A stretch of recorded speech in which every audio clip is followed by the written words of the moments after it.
Bulletin کا آغاز کرتے ہیں مریم نواز کے دھواں دھار خطاب سے، جس میں انہوں نے عمران خان پر تنقیدی نشتر چلا دیے۔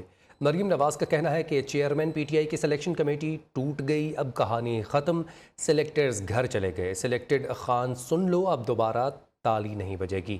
اسلام آباد میں خطاب میں مزید کہا، جتنے مرضی پلاسٹر چڑھاؤ، گھڑی، اولاد اور فنڈنگ کا حساب دینا ہوگا۔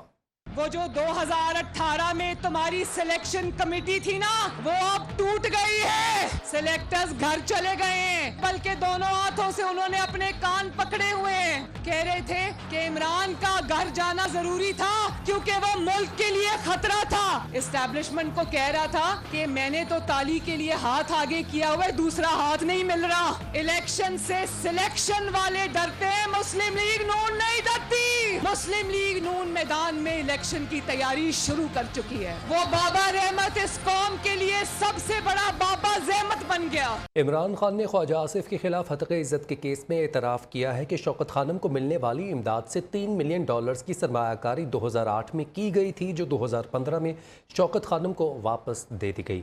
دوران سماعت کپتان نے بیشتر سوالات کے جواب گول کر دیے اور کئی جوابات دینے کے بجائے لا علمی کا اظہار کیا۔ اہم عدالت، اہم سماعت، کپتان نے کر دیا شوکت خانم کے فنڈز کو ڈبل کرنے کے عزائم کا اعتراف۔ زیادہ تر سوالات کے جواب میں کہا، میں نہیں جانتا، میں نہیں مانتا۔ اسلام آباد ڈسٹرکٹ اینڈ سیشن کورٹ میں عمران خان کی جانب سے خواجہ آصف کے خلاف ہتک عزت کے کیس کی سماعت۔ کپتان 1 گھنٹے تک ویڈیو لنک کے ذریعے سماعت کا حصہ بنے۔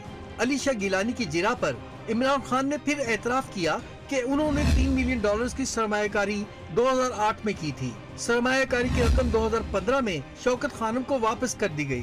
عمران خان نے کہا، $3 ملین کی رقم 7 سال ایچ بی جی گروپ کے پاس رہی، جس کے چیف ایگزیکٹو امتیاز حیدری ہیں، اور وہ اس کمیٹی میں شامل تھے جنہوں نے $3 ملین کی رقم سرمایہ کاری کرنے کے لیے منظور کی۔ چیئرمین پی ٹی آئی نے کہا، جب خواجہ آصف کو نوٹس بھیجا تو سرمایہ کاری کی رقم اس وقت واپس نہیں آئی تھی۔ 16 سال سے امتیاز حیدری شوکت خانم ہسپتال کے ڈونرز رہے۔ مجھے معلوم نہیں امتیاز حیدری پی ٹی آئی کے ڈونر بھی تھے یا نہیں۔ عمران خان نے کہا، مجھے عمان کے پروجیکٹ کا بھی نہیں معلوم، اسپتال کے بورڈ آف گورنرز نے منظوری دی تھی۔ مجھے نہیں معلوم کتنی سرمایہ کاری کی گئی تھی، میرا اس سے واسطہ نہیں، مجھے معلوم نہیں۔ عمان کے پروجیکٹ میں کیا ہو رہا ہے، مجھے نہیں معلوم۔ انڈومنٹ فنڈ بورڈ کب بنایا گیا تھا؟ صرف اتنا معلوم ہے کہ انڈومنٹ فنڈ بورڈ 90 کی دہائی میں بنایا گیا تھا۔ خواجہ آصف کے وکیل نے عمران خان سے سوال کیا، کیا آف شور کمپنیز میں سرمایہ کاری کا آپ کو معلوم ہے؟ اس پر سابق وزیر اعظم نے کہا کہ شوکت خانم ہسپتال کے فیصلوں کا مجھے معلوم نہیں۔ عمران خان سے جرح کے دوران عدالت کا کمپیوٹر آف ہو گیا۔ اس پر خواجہ آصف کے وکیل نے کہا کہ خان صاحب، عدالت کا کمپیوٹر بند ہو گیا ہے، کاش آپ اس عدالت میں ہوتے جہاں سب ریکارڈ ہو رہا ہوتا تو لکھنے کی ضرورت نہ پڑتی۔ پارٹی کی خاطر جیل یاترا، کھل کر بولے اور بولتے چلے گئے، پھر اچانک کیا ہوا، اپنے ہی پرائے ہونے لگے۔ شہباز گل کے حالیہ ٹویٹس اور بیانات سب عیاں کر گئے۔ آخر عمران خان کی چیف آف سٹاف کے ساتھ کیوں ناروا سلوک کیا جا رہا ہے، رپورٹ دیکھیے۔ شہباز گل کے اپنے ہی پرائے ہو گئے، کبھی پریس کانفرنس میں ساتھ چھوڑا، کبھی عدالت میں پیشی کے دوران کارکن ہی رہا ہے۔ شہباز گل نے کبھی آستین کے سانپ کا تذکرہ کیا، کبھی اپنے کپتان کو اشاروں میں سمجھانے کی کوشش کی، مگر صورتحال جوں کی توں رہی۔ معاملہ میڈیا میں وائرل ہوا تو شہباز گل نے ایک وضاحتی ٹویٹ داغ کر جلتی آگ بجھانے کی کوشش کی۔ انہوں نے کہا، کچھ لوگ جھوٹ پھیلا رہے ہیں کہ شہباز گل پارٹی چھوڑ رہا ہے۔ شہباز گل نے اس ملک کے لیے اپنا سب کچھ قربان کر دیا اور ابھی بھی عمران خان کے ساتھ کھڑا ہے، مگر اپنوں کے دیے ہوئے زخم سب نے ہی دیکھ لیے۔ لوگ اپنے ویلاگز کے ویوز بڑھانے کے لیے شہباز گل پارٹی چھوڑنے کی سوچ رہا ہے۔ شہباز گل نے اپنا سب کچھ جلا دیا اس ملک کے لیے، عمران خان کے ساتھ ابھی بھی کھڑا ہے، پارٹی چھوڑنے کے لیے کھڑا ہے۔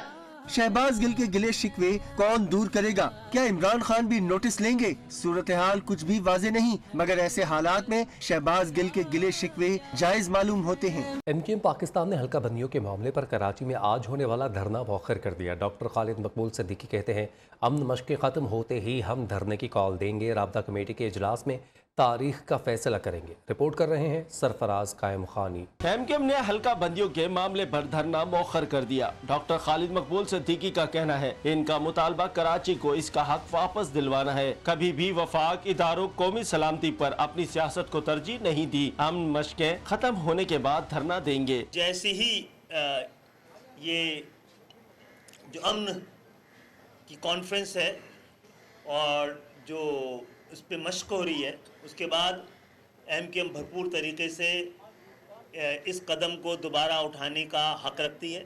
ایم کیو ایم کے عارضی مرکز حیدرآباد میں گورنر سندھ کامران ٹیسوری نے پریس کانفرنس کرتے ہوئے کہا حلقہ بندیوں سے متعلق ایم کیو ایم پاکستان کے تحفظات اور خدشات برقرار ہیں۔ آج کی اس بات کو ہم مان لیتے ہیں اس وقت تک کے لیے جب تک یہ ایکسرسائز ہو رہی ہے، لیکن اس کے بعد جو ان کا موقف ہے اس سے کسی صورت میں بھی دستبرداری نہیں ہوگی۔ خالد مقبول صدیقی کا کہنا تھا اب حلقہ بندیوں سے متعلق مطالبے سے دستبرداری کسی صورت پر ممکن نہیں۔ عدالتوں نے بھی ایم کیو ایم کے موقف کو درست قرار دیا تھا۔ کیمرہ مین ذوالفقار کے ساتھ سرفراز قائم خانی، نیو نیوز کراچی۔ جماعت اسلامی کراچی نے ملتوی شدہ یونین کونسلز میں انتخابات کروانے میں تاخیر کے خلاف ٹرین مارچ کا عندیہ دے دیا۔ کراچی کے امیر حافظ نعیم الرحمان کہتے ہیں اسلام آباد میں الیکشن کمیشن کے دفتر کے سامنے طویل دھرنا دیں گے۔ رپورٹ کر رہے ہیں کامران سہیل۔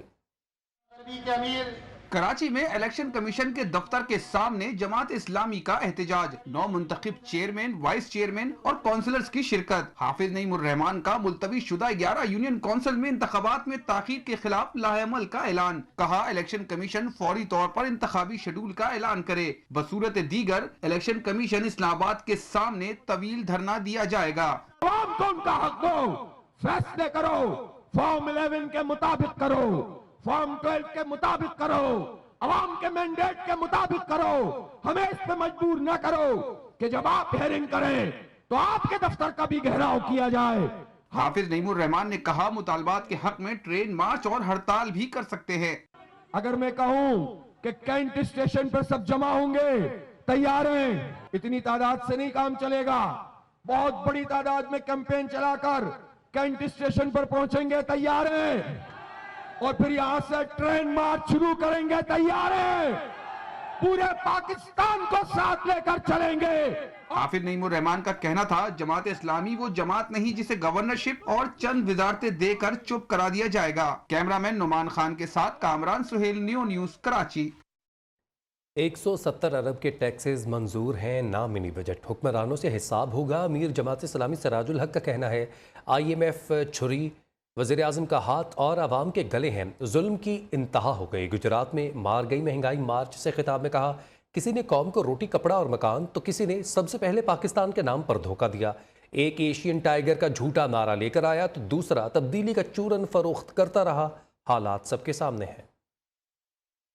یہ مارچ شروع کی ہے اس لیے کہ حکومت نے اعلان کیا ہے کہ ہم نے مزید 170 ارب کے ٹیکسز لگانے ہیں، اور وزیر خزانہ نے کہا ہے کہ ہم ایک اور منی بجٹ پیش کرنے والے ہیں۔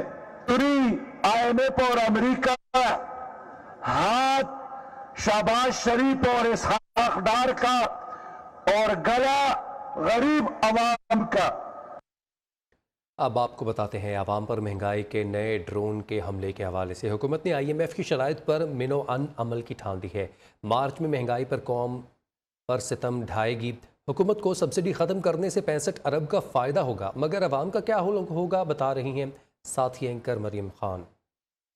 مارچ میں عوام کے ساتھ کیا ہونے والا ہے؟ خطرے کی گھنٹی بج گئی، آئی ایم ایف کے احکامات پر عمل شروع ہونے لگا۔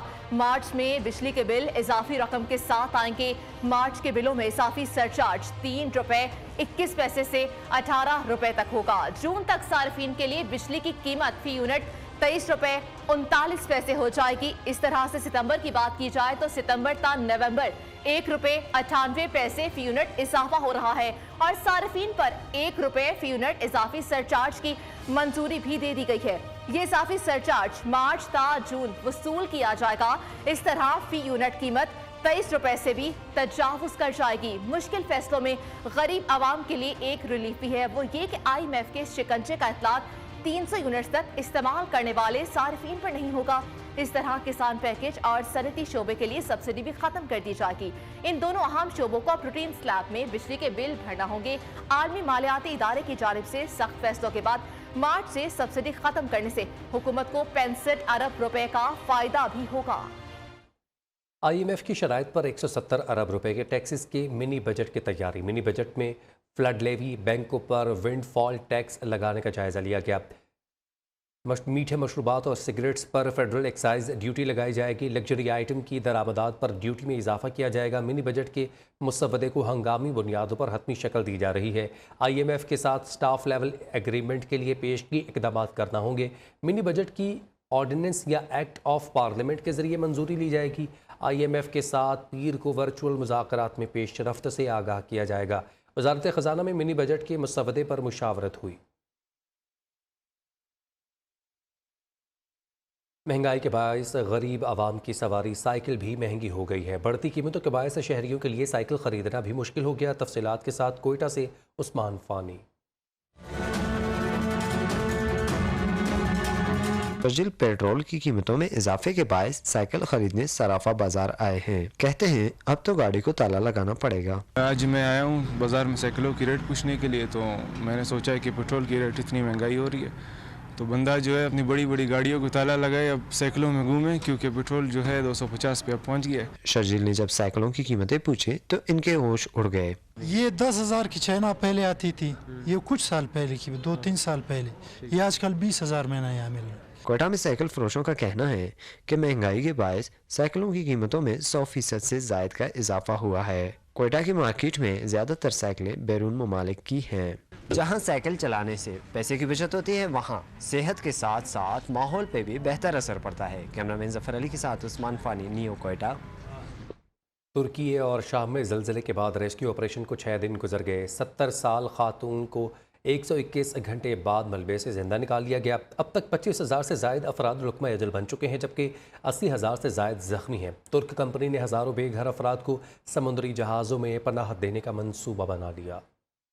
ترکی اور شام میں ریسکیو آپریشن کا 6واں روز. 31,000 رضاکار دن رات زندگی کی تلاش میں سرگرداں. 24 گھنٹے کے دوران مزید 60 افراد کی جان بچا لی گئی. کہرمان مراش میں 70 سالہ خاتون کو 121 گھنٹے بعد زندہ سلامت ریسکیو کیا گیا. دیار باکر میں 55 سالہ خاتون کو 122 گھنٹے بعد ملبے تلے سے نکال لیا گیا. شام میں کشیدگی کے باعث ریسکیو آپریشن مشکلات سے دوچار. اقوام متحدہ کے درجنوں ٹرک ترکی کے راستے شام میں داخل ہو گئے. صدر بشار الاسد کہتے ہیں کہ امدادی سامان دہشت گردوں کے حوالے نہیں کیے جائیں گے. ترک کمپنی نے بے گھر افراد کو عارضی طور پر سمندری جہازوں میں پناہ دینے کا اعلان کر دیا. فوری طور پر 3,000 افراد کی گنجائش والے 2 سمندری جہاز ہاتھے کی بندرگاہ میں لنگر انداز ہو گئے.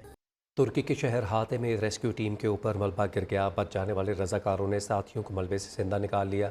خوش قسمتی سے کسی کو بھی گہرے زخم نہیں آئے. حکومت اور افواج پاکستان کا ترکی کے بھائیوں کی امداد کمیشن جاری. پاک آرمی کے ریسکیو ٹیمیں اب تک مجموعی طور پر 51 سے زائد جگہوں پر ریسکیو اینڈ سرچ آپریشن میں سرگرم عمل ہیں. ترکی میں زلزلے کے بعد حکومت اور افواج پاکستان ترکی کے بھائیوں کی امداد کمیشن جاری رکھے ہوئے ہیں. شب و روز کاوشوں کے نتیجے میں 6 سے زائد افراد کو زندہ نکال لیا گیا. پاکستان آرمی کی سرچ اور ریسکیو ٹیموں نے 9 سالہ بچے کو 102 گھنٹے کے بعد ملبے تلے سے زندہ نکالا. ترک بھائیوں کی امداد کے لیے NDMA بھی مصروف عمل ہے. فرانس میں پینشن اصلاحات کے خلاف لاکھوں لوگ سڑکوں پر نکل آئے. متعدد شہروں میں پرتشدد احتجاج. خبر ایجنسی کے مطابق مظاہرین کی توڑ پھوڑ، گاڑی کو آگ لگا دی. پولیس اور مظاہرین میں جھڑپیں. دوسری جانب فرانسیسی صدر ایمانوئل میکرون نے ایک بار پھر اصلاحات نافذ کرنے کے عزم کا اظہار کر دیا. PSL کا آغاز کل سے ہوگا. افتتاحی تقریب میں نامور گلوکار پرفارم کریں گے. آئمہ بیگ اور ساحر علی بگا سمیت دیگر نے تیاریاں مکمل کر لیں. غیر ملکی کھلاڑیوں کی آمد کا سلسلہ جاری ہے. کرکٹ شائقین کا انتظار ختم. PSL کا آفیشیل ترانہ سب ستارے ہمارے ریلیز کر دیا گیا. کوئٹہ گلیڈیٹرز کے ہیڈ کوچ معین خان کا کہنا ہے خراب کارکردگی میں کھلاڑیوں کے فٹنس اہم مسئلہ رہا ہے. اس بار شاندار کارکردگی دکھانے کی پوری کوشش کریں گے. لاہور میں سجا ادب کا بڑا میلہ. پاکستان لٹریچر فیسٹیول کے دوسرے روز معروف صحافی، ادیب، شعراء اور فنکاروں نے شرکت کی. مختلف موضوعات پر سیشنز ہوئے. لاہور سے رپورٹ کریں گی Marwan sir Chaudhry. Arts council of Pakistan Karachi کی جانب سے الحمرا آرٹس کونسل لاہور میں پاکستان لٹریچر فیسٹیول کا دوسرا روز اردو فکشن، پنجابی ادب، مشرقی پاکستان کی تاریخ سمیت موضوعات پر نشستیں. آسما شیرازی کی کتاب کہانی بڑے گھر کی اداکارہ بشرا انصاری، اسما عباس، زارا نور عباس، شان شاہد کے سنگ سیشنز ہوئے، جس میں فنکاروں کی زندگی بارے میں باتوں نے میلہ لوٹ لیا.